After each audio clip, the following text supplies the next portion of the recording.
Olá, pessoal! Chegamos ao final de mais um ano e aquele momento de rever tudo que a gente enfrentou ali no mercado financeiro ao longo dos últimos meses e, mais importante, discutir um pouco sobre nossas perspectivas para esse ano de 2026 que já está quase começando.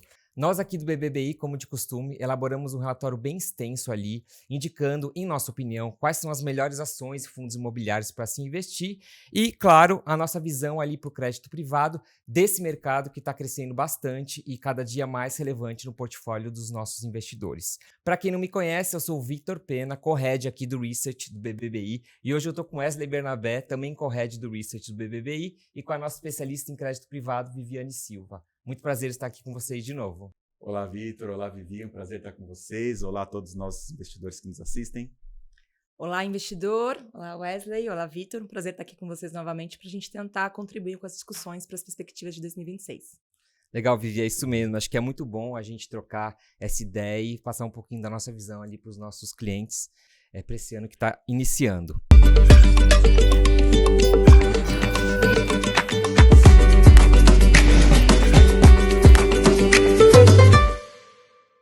Wesley, Vivi, já que eu tô com a palavra, eu vou aproveitar e relembrar um pouquinho dos principais fatores que mexeram ali com a Bolsa ao longo de 2025, considerando também que toda a perspectiva que a gente vai discutir hoje tem um pouco de carrego, né, do ano anterior que acaba influenciando a dinâmica esperada.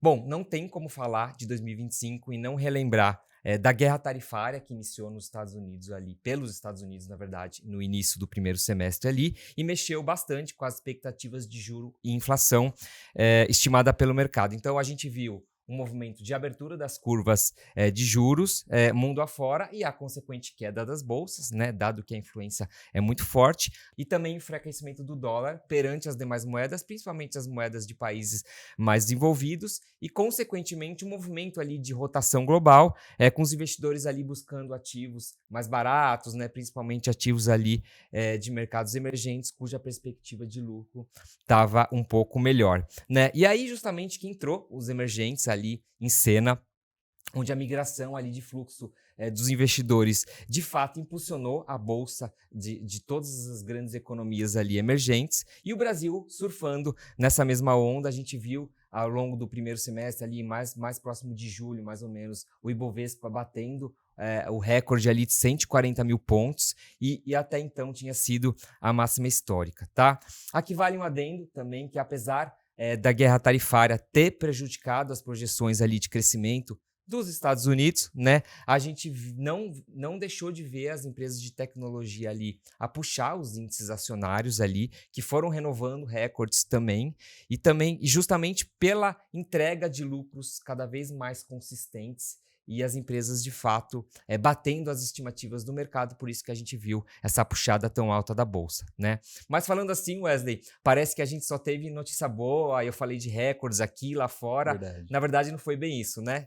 Exato. Se a gente tirar só a foto, vai dar essa impressão, né? Poxa, foi um ano, e realmente foi um ano super bom, pensando em ativos de risco, pensando bolsa, mas foi um ano de bastante volatilidade também. Olhando para fora, a gente precisa sempre lembrar que o principal tema do mercado, o principal ativo e o principal tema é o que vai acontecer com as Fed Fund Rates, né, que é a taxa de juros norte-americana, e isso ao longo do ano não se formava, né, assim como está um pouquinho mais claro agora, mas não se formava um consenso a respeito de qual seria a postura do Fed que iniciou o corte dos juros lá no final de 2024. Se ele continuaria, se seria um movimento mais consistente, quantos cortes de juros ocorreriam ou não. Então, sempre tinha aquele viés de precificação e reprecificação em função do tom que os dirigentes do Fed principalmente davam em relação aos seus comunicados ao mercado.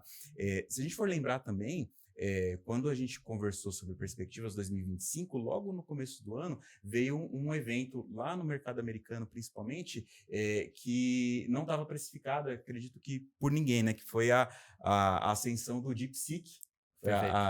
a empresa de IA chinesa, que veio com a proposta de que gerou uma dúvida nos investidores, né, pelo fato dela entregar algo muito semelhante com um custo menor. E isso gerou toda uma dúvida em relação ao mercado americano, se aqueles grandes investimentos em capital pagariam o retorno esperado pelos investidores. O que a gente viu ao longo do tempo é que, sim, as empresas continuam fortes lá, mas, não obstante, teve um momento de bastante volatilidade. Olhando aqui para o Brasil, a discussão veio muito em torno da questão fiscal. Acho que isso talvez tenha freado um pouco o Ibovespa de não andar mais. Assim, muitos investidores questionam se a nossa bolsa já não teria subido demais. Eu vou explorar um pouquinho, vou deixar para falar um pouquinho disso depois, mas fato é que, na nossa percepção, acho que teve um pouco desse desempenho que foi limitado, mas um outro ponto que a gente observa é que todos esses fatores, quando reunidos, eles proporcionaram aqui no Brasil um reflexo de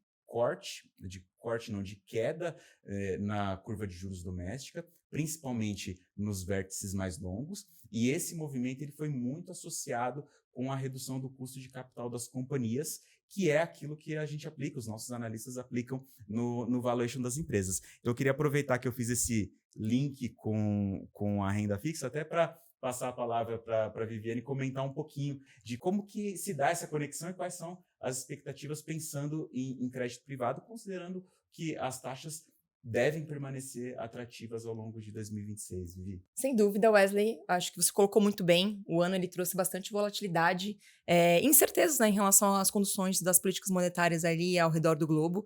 E acho que quando a gente fala especificamente do mercado de crédito privado brasileiro, 2025 não foi muito diferente do que a gente olhou em 2024. 2024, acho que vale lembrar, a renda fixa como um todo, ela esteve nos holofotes, e 2025, novamente, ela vem mantendo ali um grau de destaque na composição dos portfólios dos investidores. E aí, quando a gente pensa no crédito privado propriamente dito, a gente teve um ano bastante forte do ponto de vista da oferta e principalmente da demanda, considerando ali níveis de juros que, pensando na alocação em renda fixa, ainda se encontram bastante atrativos. Acho que vale lembrar, esse foi um ano que houve uma série de discussões regulatórias, nós tivemos discussões sobre a possibilidade de tributação de ativos isentos, um tema que acabou não avançando, mas que literalmente, né, ele trouxe uma corrida muito grande por papéis incentivados. Nesse contexto, né, dessa procura, dessa demanda por papéis incentivados, o que a gente viu foi um volume de ofertas de papéis privados também se destacando, um nível muito próximo ao que a gente observou em 2024, que já havia sido um ano com patamares recordes dentro da série histórica. E as empresas acabaram aproveitando esse momento para reperfilarem dívidas, né? Trazerem ali uma troca de dívida com custo de captação mais barato e também para poder alongar seus passivos, gerando ali um melhor fluxo de caixa. Acho que ainda assim também é interessante comentar que, mesmo com ritmo forte de ofertas dentro do mercado primário, o mercado secundário, que acaba sendo um indicador, né, para a demanda, ele também vem operando em patamares históricos, né? Quando a gente fala de uma demanda muito forte, eu acho que o mercado secundário talvez seja a melhor proxy para fazer essa medição. E hoje, quando a gente olha para o mercado secundário, se a gente for olhar o acumulado do ano, ele tem operado ali cerca de 2 vezes mais do que o volume observado em relação às ofertas no primário. Então, o que isso significa na prática, né? Com uma demanda muito forte superando a oferta, o que a gente viu, na verdade, foi os prêmios de crédito, né, o famoso spread de crédito, comprimindo, né, durante todo o ano, passando ali agora por uma correção técnica no final de outubro, e em novembro, que é o mês aqui um pouquinho depois que a gente está gravando agora em dezembro, né, pouco depois do fechamento do mês, ele já vem operando em patamares ali um pouco mais estáveis. Acho que esse é um resumo do cenário que a gente viu em 2025, e acho que mais para frente a gente consegue explorar um pouquinho mais em relação às perspectivas para 2026. De fato, Viviane, acho que o ano de 2025 foi bastante aquecido, com os investidores afoitos ali, querendo aproveitar as taxas que estavam sendo oferecidas, né? Mesmo que os spreads, como você falou, eles acabaram sendo comprimidos ali em algum momento ao longo do ano. Bom, acho que a gente falou bastante já de 2025, acho que agora a gente tem que falar um pouquinho já, olhando para frente, olhando para 2026. E se tem uma certeza que a gente pode afirmar em relação à volatilidade. A gente pode esperar, de fato, muito mais volatilidade em 2026 em relação a 2025, justamente pelos fatores que vão acontecer aqui no Brasil, que a gente vai comentar um pouquinho mais para frente. Para vocês terem uma ideia, a gente está gravando esse vídeo hoje, dia 9 de dezembro, né? E há apenas 4 dias atrás, no mercado doméstico, a gente já teve uma prévia ali do que vai ser um pouco do ano de 2026, quando o assunto de eleições veio à tona ali na mídia, né? Então, isso já trouxe de cara uma volatilidade para a Bolsa, e é bem provável que esse cenário vai se repetir investir ao longo dos primeiros meses do ano que vem, tá? Mas a gente não está aqui para indicar o melhor trade, considerando as variáveis que a gente não controla, e sim os melhores ativos da bolsa para poder investir, independentemente do final que vai se desenhar ali para o ano de 2026. Como vocês sabem, né, nossas escolhas ali, elas são baseadas em fundamentos, né, na análise de indicadores financeiros das empresas, na correlação entre o que elas vêm entregando, como que está o cenário macro e como que está se desempenhando o setor ali a que elas pertencem, né? E aí nessa linha, assim como a gente fez nas nossas carteiras ali ao longo de praticamente todo o ano de 2025, principalmente na nossa carteira fundamentalista, a gente priorizou empresas de qualidade, ou seja, teses de empresas que entregam resultados resilientes, né, margens de rentabilidade adequadas e níveis de alavancagem ali minimamente equilibrados, tá? Claro, eu acho que também vale comentar que a gente olhou também na análise relativa empresas que, querendo ou não, ainda apresentam um potencial de upside ali, onde a análise relativa de fato mostrava um desconto interessante. E aí nessa linha, Wesley, eu queria voltar contigo e fazer aquela pergunta que não quer calar, né? Depois desse rally que a gente viu agora recentemente, nesse finalzinho do ano, será que a gente ainda pode afirmar que a bolsa está barata? Pô, excelente pergunta, Vitor. Acho que essa é a pergunta que a gente mais tenta responder ao longo do ano, principalmente nesses movimentos de alta muito acelerado da Bolsa, né? O desempenho do Ibovespa é um dos melhores, considerando os principais mercados globais. E no relatório, é interessante isso porque a gente trouxe um pouco dessa visão. A gente traz uma análise lá que faz recortes em períodos de 5 anos do desempenho da Bolsa, desde o ano 2000. Do ano 2000 até agora 2025, que a gente teve um único ano. O que a gente observa de comum em alguns desses recortes? Dois que eu quero chamar bastante atenção. O primeiro deles ocorre em 2003 e o outro ocorre em 2016. Foram 2 momentos em que a Bolsa teve um impulso muito grande nessa janela de 5 anos. O juro nominal no Brasil sofreu um período de queda mais prolongada ao longo desse mesmo tempo.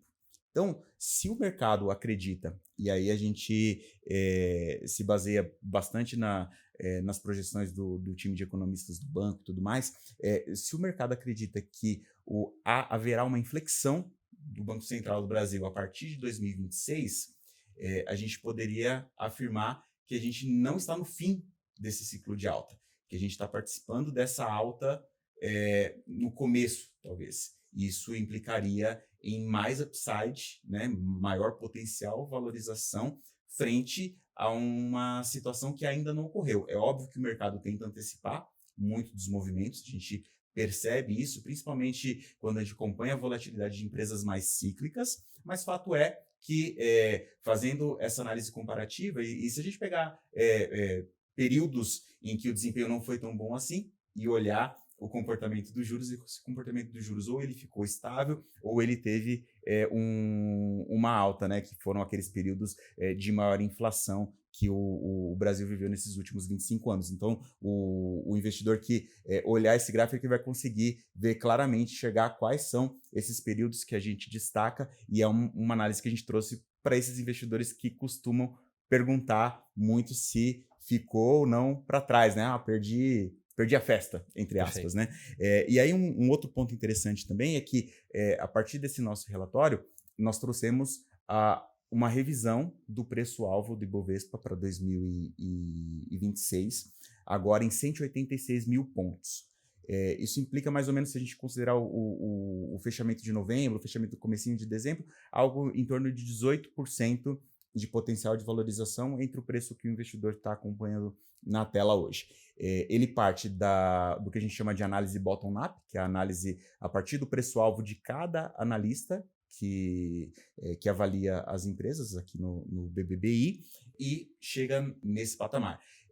Nós consideramos no cenário base também que haverá, ao longo de 2026, um recuo no custo de capital das companhias. Esse recuo está associado também ao mercado de juros. Então, esse é uma forma de avaliar e responder sua pergunta. A outra forma é olhar a análise relativa que você bem mencionou. A análise relativa, ela tenta posicionar a nossa bolsa em relação a outras bolsas ao redor do mundo. Então, uma das métricas mais importantes para observar essa precificação, se está caro ou está barato, é o preço-lucro. Então, a alta que a gente observou ao longo dessas últimas semanas, principalmente, ela leva a precificação do Ibovespa próxima à média do preço-lucro numa média histórica de longo prazo, que a gente costuma usar 10 anos, tem algumas casas que usam até um pouquinho mais. Então, a gente quer dizer que nesse nível de precificação, até um pouquinho mais, o Ibovespa está sendo negociado perto da média histórica. E o que a gente observa ao longo do tempo não é isso. Ele não vai ficar na média histórica por muito tempo. Assim como ele ficou descontado por muito tempo, ele pode operar na média histórica, ele pode operar acima dessa média histórica. O que vai depender? Vai depender de como que o mercado vai olhar para as companhias e um pouco do que você falou dessa tese de qualidade, ela continua muito valendo para inúmeros setores. E aí a outra forma de olhar é inverter esse indicador preço-lucro e a gente chega no indicador que a gente gosta muito de usar, inclusive a gente traz um estudo desse no relatório, que é o Earnings Yield. E aí no Earnings Yield, lá o investidor vai poder ver alguns setores posicionados em relação a métricas de retorno, que seria mais ou menos esse Earnings Yields, com a volatilidade. E aí lá vai ter uma linha hipotética de risco, no qual acima daquela linha são exatamente esses setores que a gente gosta, bons geradores de caixa, pagadores de dividendos, diversificação de risco doméstico, então muitos ainda relacionados ao segmento de commodities, e abaixo da linha, e mais para o lado direito, que é onde tem a maior concentração de volatilidade, setores que no curto prazo podem oferecer um retorno muito interessante para o investidor, mas às custas de uma volatilidade que, na nossa avaliação hoje, pode se tornar excessiva. Visão geral para lucro das empresas ao longo de 2026 de estável para positiva, o que traz vamos dizer assim, esse suporte de valuation para dizer que a bolsa ainda tem potencial para o ano que vem. Tá? Perfeito, Wesley. Acho que se você comentou que tem upside para a bolsa ainda, então acho que a gente pode relacionar isso com fluxo. Tá? E se a gente olhar um pouquinho como foi 2025, basicamente toda a alta que a gente viu na bolsa, ela foi impulsionada pelo fluxo de estrangeiros, que como a gente comentou no início, né, eles vieram migrando ali em busca de ativos mais baratos e também em função do carry trade, considerando que a nossa taxa de juros aqui está muito atrativa. Né? Enquanto isso, o que a gente viu pelo lado dos institucionais locais? Houve basicamente um movimento inverso, ou seja, uma debandada do investidor institucional da bolsa local. Então, a gente percebe que eles estão praticamente quase nada posicionados na bolsa, o que abre ali uma oportunidade para eles voltarem a alocar aos poucos na nossa bolsa, à medida que eles entendam que a taxa de juros vai, de fato, iniciar o seu ciclo de queda agora ao longo de 2025. E aí, nessa linha, se a gente entende que há espaço para uma eventual continuidade do enfraquecimento do dólar, né? Ou até eventualmente uma redução das projeções de crescimento dos Estados Unidos, justamente por conta de um patamar um pouco mais alto do que o mercado esperava inicialmente para as taxas de juros americanas, a gente pode esperar eventualmente uma sequencial entrada do investidor estrangeiro, né? Ao passo que os institucionais locais, acho que eles também podem voltar a entrar com apetite ali para equity, à medida que os juros aqui, a Selic, né, inicia a trajetória de queda, tá? Bom, Wesley, acho que ficou claro, né, que independentemente de toda a vol que a gente comentou no começo, nosso call para a bolsa nesse momento tem um viés mais positivo, né? E a premissa básica por trás dessa visão está justamente no nível de preço que as empresas negociam em relação aos valuations potenciais que a gente chega ali para cada nome que a gente cobre, tá? Bom, acho que antes da gente seguir para os finalmente e falar dos nomes, né, que a gente escolheu ali para a nossa seleção BBBI 2026, acho que a gente não pode deixar de mencionar os principais riscos ali que a gente enxerga a esse cenário esperado, e dentre eles eu já consigo destacar aqui as incertezas vindo justamente dessas disputas comerciais entre os países. Elas não vão deixar de existir em 2026, acho que pelo contrário, a gente viu as economias cada vez mais individualizadas ali, traçando suas próprias estratégias, e isso deixou o comércio global ali um pouco mais abalado, né? E também tem a questão da política econômica adotada principalmente nos Estados Unidos, né, que acho que é onde concentra e movimenta os mercados globais, o que pode alterar o fluxo migratório, aí, como a gente comentou, esperado entre as economias, principalmente para os emergentes, que é onde influenciaria a nossa bolsa por aqui. Acho que internamente a gente tem ali principalmente o risco dessa ampliação do estresse fiscal, que você já comentou, que foi o que marcou ao longo de 2025, e isso deve continuar marcando o ano de 2026, o que pode, de certa forma, deteriorar, né, a confiança do mercado, e além de toda a instabilidade por trás das eleições que vão ocorrer no ano que vem, o que pode, de fato, também aumentar o sentimento de aversão ao risco, tá? Então, acho que essas são as principais, né? Acho que risco tem bastante. A gente explorou um pouquinho mais no relatório e a gente até convida a turma a conferir com mais detalhes a nossa visão em relação a isso. Wesley, acho que é isso. Poderia falar um pouquinho dos nomes? O que você acha? Legal, Vitor. Vou até pegar minha colinha aqui, mas eu tô contigo ali de lembrar para quem nos acompanha, seja pelo YouTube ou pelo Spotify, eu vou falar aqui a lista das nossas companhias, mas eu convido a todos que acessem o relatório, lá tem uma descrição maior a respeito desses riscos que o Vitor colocou, tem também a questão dos riscos geopolíticos que impactam o preço de petróleo, né, Vitor? Mas vamos lá para os nomes que tentam trazer essa temática da qualidade. Alupar, Açaí, Cyrela, Fras-le, Gerdau, Ipera, Isenergia, Itaú Unibanco, Redditor, Nubank, essa é a nossa primeira indicação de um BDR para compor a nossa seleção, Tenda, Vale e Vibra Energia. Então, são esses os papéis que, na visão dos analistas, tem uma sessão para cada um dos setores com bastante detalhe, explorando todas as dinâmicas que, infelizmente, a gente não consegue explorar aqui ao longo do tempo. Convido a todos, mas esse é o grupo de empresas que nós acreditamos que para 2026 podem fazer a diferença no portfólio dos investidores, Vitor. Exatamente, Wesley. Acho que vale comentar que são 13 nomes, né? E se a gente comparar, como a gente falou muito de volatilidade, né? Se a gente comparar com o ano anterior, no ano passado, a gente teve 16 nomes indicados para 2025, né? Então já percebe que há de fato uma maior reticência ali dos próprios analistas em relação ao que esperar para as companhias ali em 2026. Eu acho que vale comentar também que as nossas indicações para 2025, elas performaram bastante acima do Ibovespa, em média. Então, a gente superou o índice em quase 700 bips, ou seja, quase 7 pontos percentuais até o fechamento desse relatório. Então, a gente fica muito contente que, de fato, as indicações foram acertadas, né?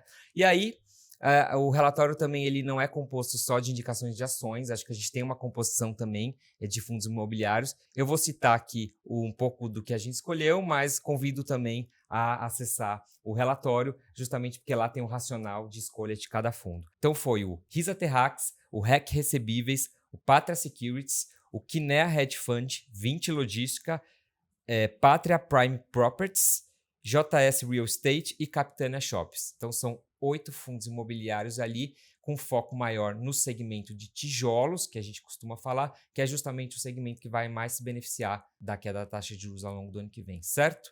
Vivi, acho que agora eu poderia passar a palavra para você, fazer aquele fechamento e em relação ao que esperar para crédito privado aí para o ano de 2026. Não, legal, Vitor. Obrigada. Acho que é importante a gente comentar um pouquinho também sobre o que a gente está enxergando em relação ao crédito privado. Assim, eu até coloquei no começo da minha fala que em 2024 a renda fixa ela teve nos holofotes. Em 2025 ela voltou a se destacar e a gente acredita que em 2026 a renda fixa ela continuará em evidência no mercado. Acho que uma coisa que vocês comentaram aí ao longo da fala de vocês e que vale trazer de novo aqui para quando a gente fala em renda fixa, quando a gente fala em crédito privado, é que existe uma expectativa muito grande do mercado em relação a um ciclo de corte de juros a partir de 2026. Mas ainda assim, a gente viu, né, ao longo de 2025, esses juros, principalmente quando a gente olha para a curva DI futuro, né, a curva de juros nominais, esses prêmios se acomodando em níveis mais baixos se a gente comparar com o fechamento de 2024. Mas, por outro lado, quando a gente olha para a curva de juros reais, o prêmio de juros reais ainda está bastante elevado, bastante atrativo do ponto de vista de alocação. Então, a gente acredita que, mesmo considerando possíveis reduções, se a gente for olhar para a expectativa de 2026, a gente está falando em juros nominais ainda na casa de 2 dígitos, em juros reais que, historicamente, se a gente for pegar em um histórico dos últimos 10 anos, foram poucas as vezes que a gente viu taxas nos níveis que estão sendo negociados hoje no mercado. A gente está falando de IPCA mais 7, em algumas ocasiões no ano, inclusive até um pouco mais do que isso. Então, assim, a gente acredita que esse nível historicamente alto de juros, ele deve continuar mantendo, né, a atratividade do investidor em relação à remuneração que a renda fixa pode oferecer. Além disso, quando a gente avalia, né, o retorno ajustado ao risco, querendo ou não, a renda fixa hoje ela tem uma volatilidade que é menor comparativamente a outras classes de ativos. Então, querendo ou não, essa menor volatilidade dentro de um contexto de uma remuneração que ainda se mantém competitiva, abre espaço para que a renda fixa ainda compõe ali um processo ali de otimização de carteira dos investidores. Acho que esse é um ponto importante quando a gente está falando de renda fixa, mas trazendo especificamente para o crédito privado, né, que é o tema que a gente cobre aqui, que a gente acompanha mais a fundo, eu até citei, né, que esse ano de 2025 foi um ano em que a relação, né, entre oferta e demanda se manteve desequilibrada, trazendo os prêmios de crédito a patamares historicamente muito baixos. Esses prêmios tiveram uma correção, estão um pouco mais estáveis agora no final do ano, mas o que a gente acredita para 2026 é que essa relação entre oferta e demanda ela tende a continuar desequilibrada, e tem alguns fatores que contribuem para essa tese. Acho que o primeiro deles é a necessidade de enquadramento dos fundos de crédito, e eu não comentei na minha fala anterior, mas acho que é legal colocar para vocês. Os fundos de crédito, eles tiveram também um crescimento exponencial esse ano, estão entre os principais demandantes consumidores, né, das emissões de crédito privado que vem ao mercado, e existe uma necessidade regulatória de enquadramento desses fundos. Então, a gente acredita que isso, em alguma medida, mantém a demanda relativamente aquecida, mas, além disso, né, existe quando a gente olha para o secundário, que não somente os fundos, mas o mercado como um todo, a pessoa física também consumindo mais crédito, a gente vê um volume médio de negociações no secundário muito maior, muito mais expressivo comparativamente a outros anos. Então, isso mostra que o crédito privado, ele de fato vem se consolidando cada vez mais como uma fonte não só alternativa de captação para as empresas, mas também de investimento para os investidores que buscam ali um prêmio em relação a título público, né, de modo geral. E um terceiro ponto é a própria possibilidade de redução das ofertas no mercado primário, principalmente depois de 2 anos tão fortes, né? A gente viu 24 e 25 de fato sendo anos recordes, né, como eu já tinha colocado antes, e a gente entende que ainda mais considerando os riscos que também já foram apresentados por vocês, a volatilidade que ainda deve estar presente em 2026, a gente acredita que esse volume talvez possa vir a reduzir um pouquinho e esse desequilíbrio se manter, mantendo os spreads ali pressionados, né? Quando a gente fala que houve uma correção agora no finalzinho do ano, acho que vale destacar que esses prêmios continuam operando um terreno negativo, ali mais próximos de zero, o que acaba gerando uma distorção, né, quando a gente vai analisar um crédito, porque é natural que se espere um prêmio em relação ao tesouro, não o contrário, né? Então, assim, essa distorção ela ainda existe, a gente prevê que esses prêmios continuem pressionados, mas operando com algum grau de estabilidade. Acho que, do ponto de vista de risco de crédito, acho que são 2 pontos importantes para citar aqui que podem alterar esse cenário, que é basicamente eventos de crédito não previstos. A gente sabe que o mercado de crédito, ele acho que algo que o investidor muitas vezes, dada a baixa volatilidade, acaba passando um pouco de pressão. É o risco de crédito. Então, o risco de crédito, ele está presente nesse mercado e eventos que a gente não consegue mapear, aqueles eventos totalmente imprevisíveis para o mercado podem alterar esse curso.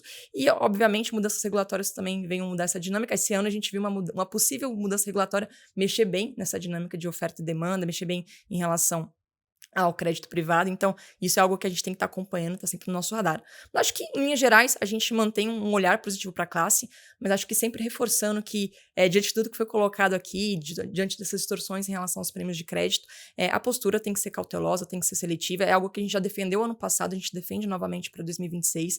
A gente tem privilegiado aqui empresas e setores que conseguem entregar para o investidor maior previsibilidade em relação ao fluxo de caixa, que conseguem, digamos assim, surfar melhor nesse cenário de juros altos, porque sempre válido lembrar, né? Empresas mais alavancadas, mais cíclicas, querendo ou não, estão mais expostas a esses possíveis eventos de crédito que a gente citou aqui agora há pouco. Então, assim, cautela, seletividade uma predileção, digamos assim, uma preferência ali para os setores que consigam ter uma maior previsibilidade de geração de fluxo de caixa. Daria para citar alguns, né? Energia elétrica, saneamento, transportes logísticos, são setores que a gente vê aí com bons olhos e, consequentemente, né, também são grandes emissores de crédito no mercado.